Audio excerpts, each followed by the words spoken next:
Welcome to my short talk on birding and birds of the Hamilton area. My name is Bob Bell. I retired to Ancaster in late 2015, and I very quickly discovered that this is a fantastic area if you're a nature lover and very, very good for birding.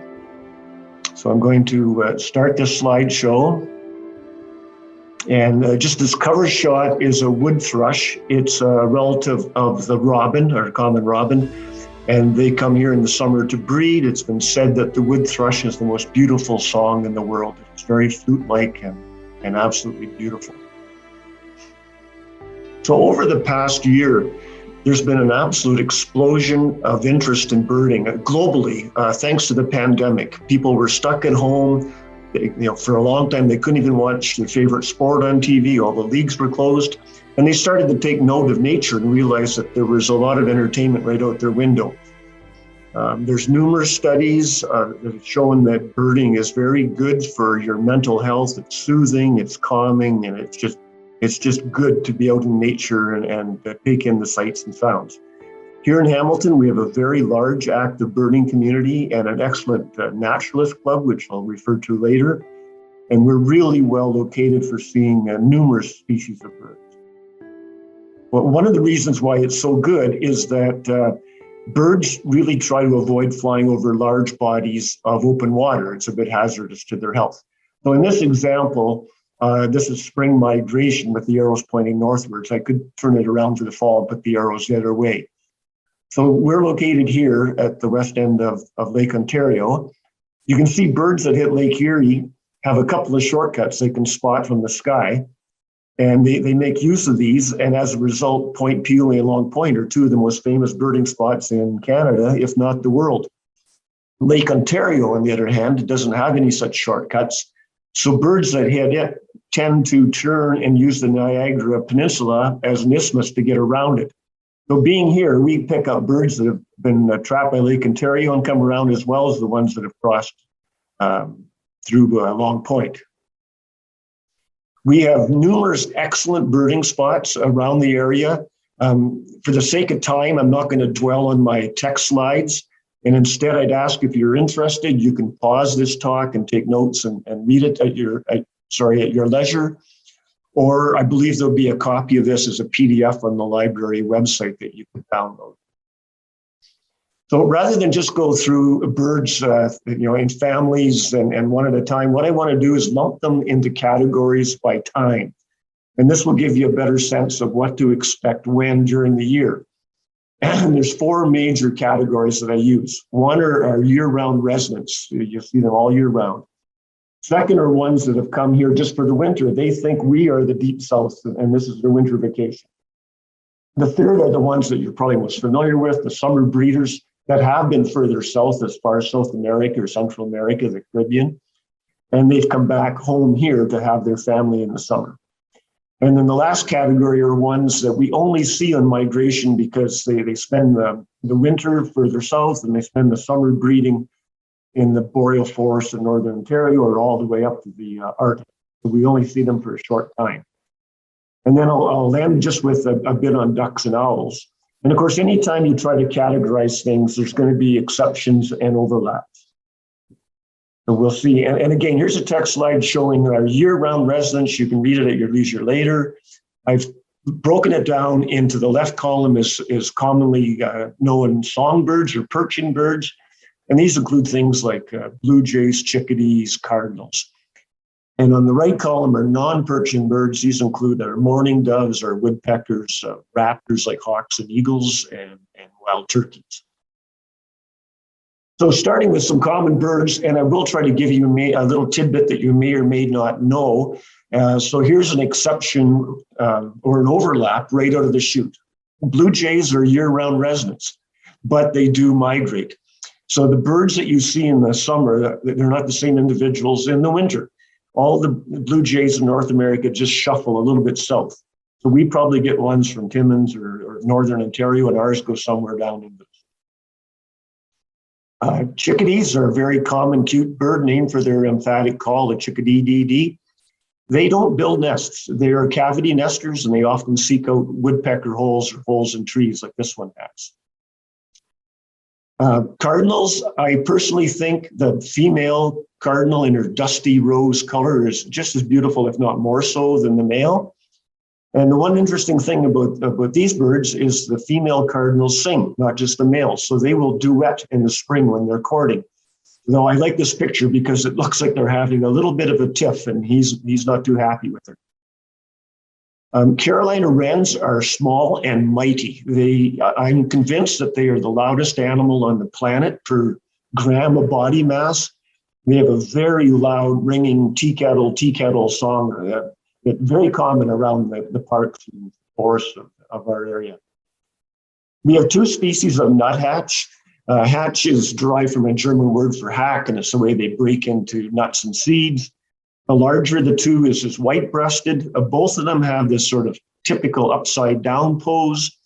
And the white-breasted can be quite tame. They'll eat right out of your hand, say down at Cherry Hill, the Henry Valley. And this is the smaller red-breasted. House finch is a very pretty bird, but it's actually an invasive species. It's a West Coast bird, normally lives in California down through Mexico. But they were sold illegally as cage birds in New York in the 1930s. And I think it was 1938, the authorities cracked down and stopped this illegal trade. So the vendors just opened their cages and released them to the wild. And now they've propagated across North America. Our American goldfinch, the males are this bright canary yellow. In the winter, they tone right down to a silvery gray with just a hint of yellow on it. Interesting thing about these birds is their favorite food sources are things like seeds from thistles, Niger seed, and in this case, they're eating in my garden the brown-eyed Susans. So those seeds are often not ripe until August. So unlike most songbirds that have their babies in, say, late May through June, these birds will delay their reproduction and have their chicks in August. Cedar waxwings, I think, are a very, very beautiful bird. They are very gregarious. They're often in fairly large flocks. Typically you might see 8 to 20, but I've seen flocks up to 250 to 300. They look to me like they're wearing a tuxedo. Very, very elegant looking birds. Tufted titmice are a relative of the chickadee. We are right on the northern limit of their range. It used to be that I would go to places further south like Dufferin Island at Niagara Falls to see them. But more and more I'm hearing and seeing them around the Dundas Valley. They have a very loud Peter, Peter, Peter call. Very cute cartoon-like bird. Eastern bluebirds are a member of the thrush family, like the robin and the wood thrush I started with. And like robins, bluebirds are a bit of an exception. Yes, most of them migrate, but some stay all year round. And like the robins, they will form flocks, and it's probably safety in numbers that it's easier to find food through the snow in the winter. So those are some of our year-round songbirds. And as for some of our year-round non-perching birds or non-songbirds, the mourning dove, you can be forgiven for thinking that it is mourning as in good morning, because they do start cooing quite early, but it's mourning as in sad, because their cooing sounds quite sad. We have a number of species of year-round resident woodpeckers. Our most common is the small downy woodpecker here in the left. And this was a lucky shot, a comparison shot to see its look-alike, but quite a bit larger relative to the hairy woodpecker on the right. These two are both females. The males have a red patch on the back of their heads. Another year-round woodpecker is the red-bellied woodpecker, and people will often ask, why in the world is it called red-bellied? Because there's barely a tinge or hint of orangey red on most of them. And the answer is because there was already a woodpecker with a very bright red head, so named. So these guys got red-bellied. Our largest year-round woodpecker is the pileated, and in fact, it's the largest woodpecker in North America. It's the size of a crow, and their raucous, loud call, this was the inspiration for the Woody the Woodpecker cartoons. This is the female, and the way you can tell a male from a female is this stripe here. I'll call it a mustache. It's a malar stripe. It's black in the females, and in the males, it's red. We have a number of hawks. Our most common is the red-tailed hawk. You see them typically along the sides of highways, but there's quite a range in color on them. They don't always have a very distinctive red tail. So if you're wondering what the species is, the key mark is to look at this, what we call a belly band, of darker feathers across their lower chest. This bird posed for me and turned and really gave me a look, and he definitely does have a bright red tail. This was at Princess Point. Another common hawk is the Cooper's hawk. Now, unlike the red-tailed, this is more of a forest hawk.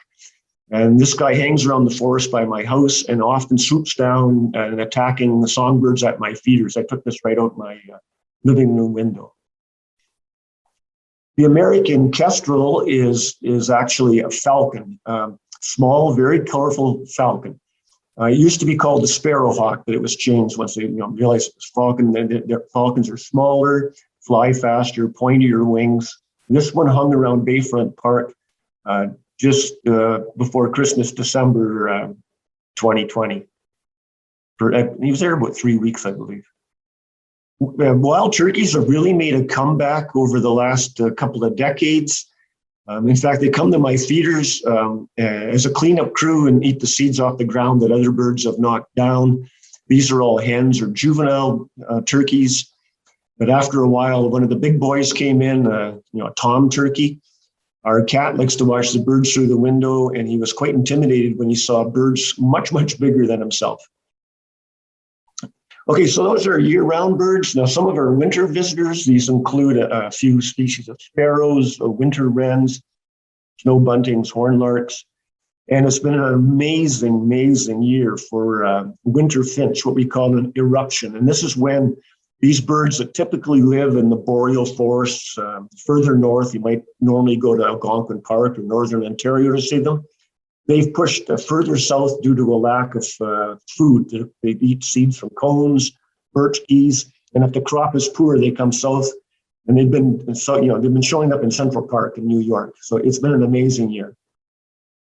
Dark-eyed junco is a sparrow. To me, it's a real indication that winter's coming when they arrive in late September, early October. White-throated sparrows are a very, very beautiful sparrow, in my opinion. They have a song that sounds like, oh, Canada, Canada, Canada, unless you're an American. And Americans say they're singing Sam Peabody, Sam Peabody. Here's one of the winter finch, a common red poll. Poll's an old British term for cap, so they're well named with their red cap. These birds live in Greenland, Baffin Island, the high Arctic, James Bay. So I never dreamt I would see them in my backyard. I had a flock of up to 40 at my feeder system. Now, here's the common birds that you're most likely to have encountered, because summer is when you're outside and you hear them singing. You can read the list at your leisure, but these are the traditional songbirds that have come home to breed. Starting with song sparrows, our most common sparrow, rather drab, but they have a pretty little song. Chipping sparrow is a very tiny little sparrow with a very bright white breast and a little red cap. The eastern towhee, it's hard to believe this is a sparrow. It's quite a bit larger than most and much more colorful than most. And they have a very loud song that really sounds like drink your tea, drink your tea. Red-winged blackbirds are probably the first songbird to come back in the spring. And by spring, I mean as early as late February to early March. And when I hear that first conqueree, I know that that's a real harbinger of spring. This is the female red-winged blackbird, and it's been often said this is the most misidentified bird in North America. You can see why it doesn't look anything like her husband. Another blackbird is the common grackle. To me, they kind of look like the kid's Angry Bird. Brown-headed cowbirds are an interesting bird. They've evolved an interesting reproduction strategy. Unlike most birds, which will lay 4 to 8 eggs and 1 or 2 clutches over the summer in a nest they make, brown-headed cowbirds are what's called nest parasites. They don't make their own nest. They lay 1 egg in other birds' nests, and then that surrogate parent ends up raising their baby. And the thinking is these birds, the cows were buffalo, and these birds would follow buffalo on the prairie. prairies and eat the insects that were stirred up. So the thinking is they couldn't stick around long enough to raise a family because the buffalo were migrating around. So they've got this nest parasitism. And here's a picture in my backyard of a tiny chipping sparrow, and it's feeding its baby brown-headed cowbird. You can see how much larger it is than its mother. Baltimore orioles are in the blackbird family.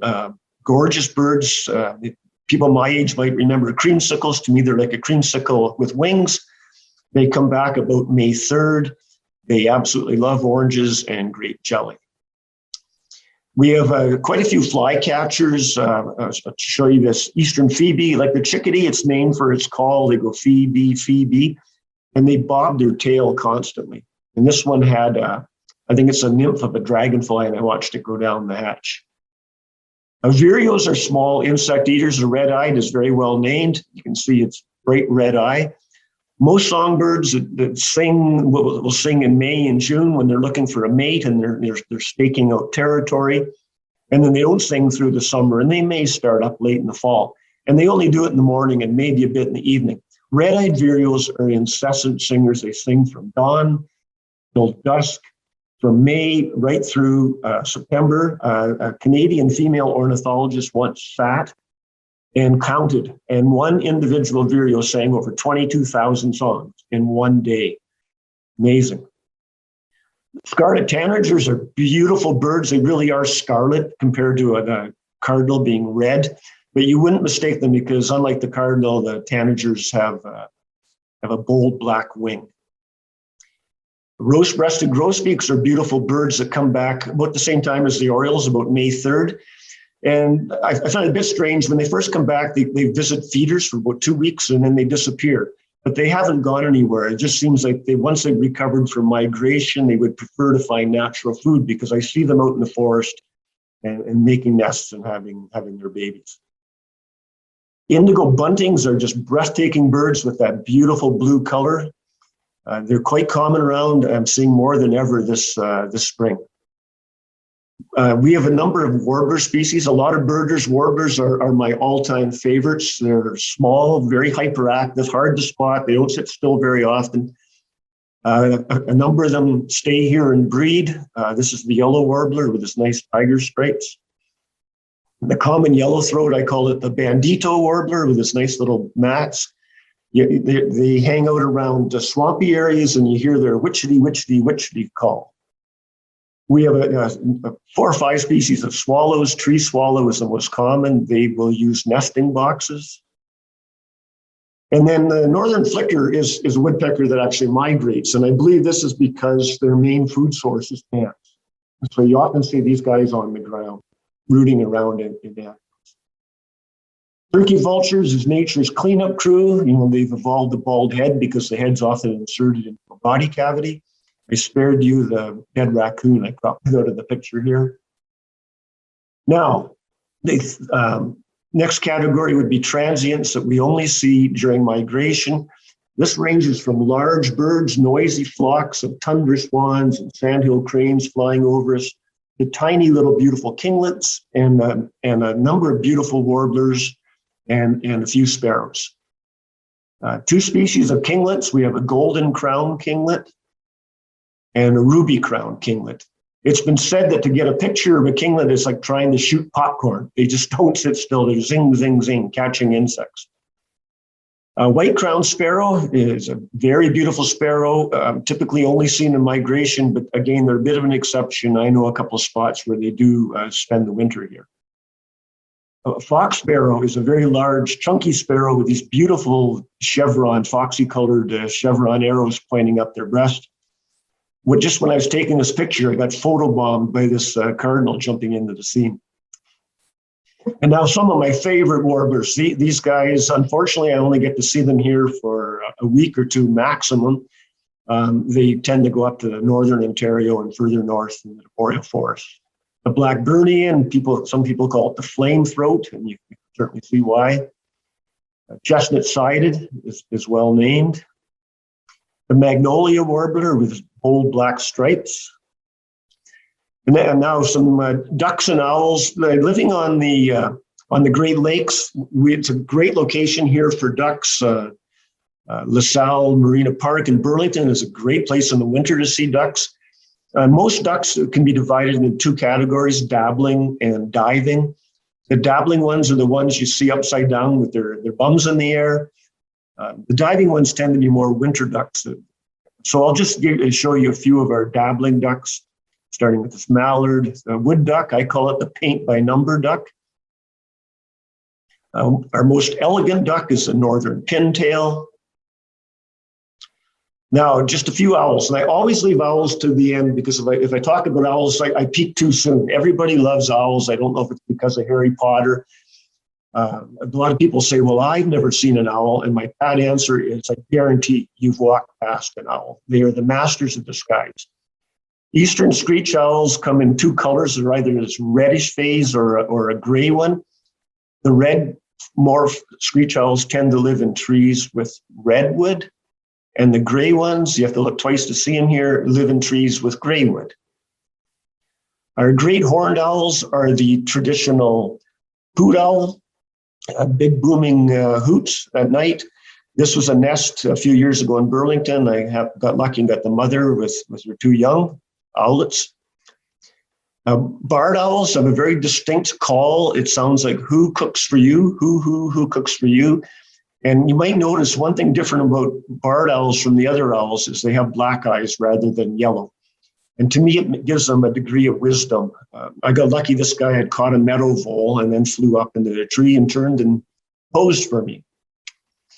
Snowy owls, quite often every winter there'd be a snowy owl hanging around Tollgate Pond or Windermere Basin, very frequently at Bronte Harbor and Oakville. The best place to find them is to go north around, say, Orangeville, Grand Valley, up north of Waterloo, and drive the very flat farm country because it reminds them of their home in the tundra. Only the really mature old males are really snowy white like this. The females and the younger birds of either sex are more barred to give them more camouflage.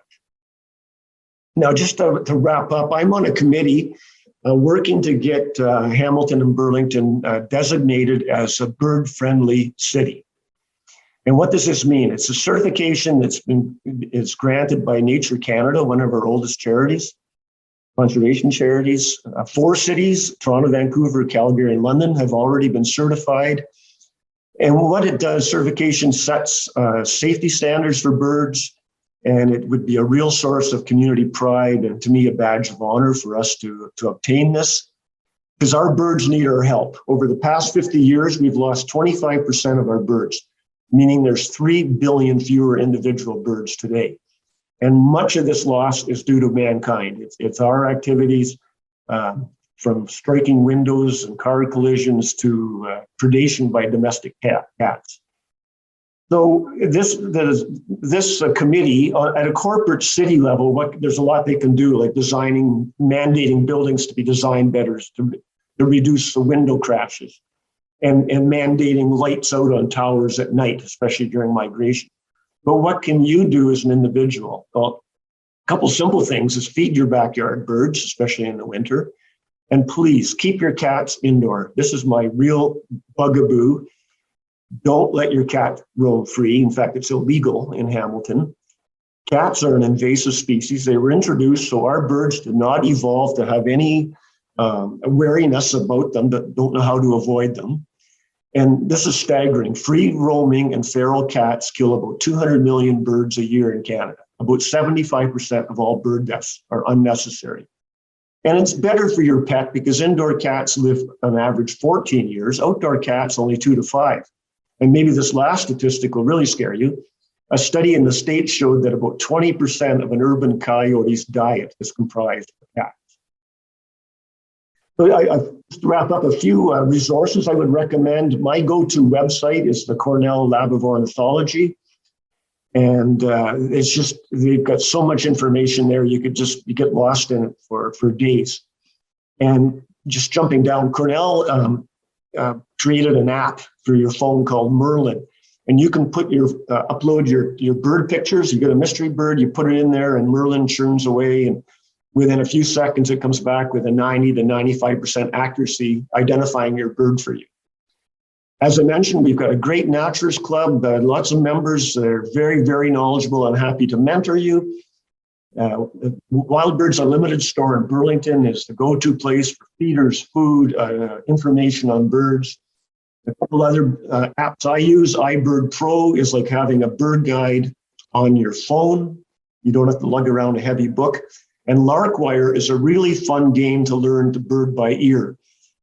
It tests you. You can set it up for degrees of difficulty, and it plays a bird song, and you have to pick the bird that's singing. A few books I recommend, and Robert Curry's book, Birds of Hamilton, is not a traditional bird book. What it does is give you the dates of arrival and departure and migration, and when to expect birds. It's really excellent. So end on a bit of a joke here. It is a legitimate hobby. And on a more serious note, don't hesitate to reach out and contact me. Happy to answer questions. And if I can't answer them, I can find someone that can for you. And here's some contact information for Bird Friendly City. So with that, as we say, good birding. Thank you for your interest, and hope to see you out and about on the trails.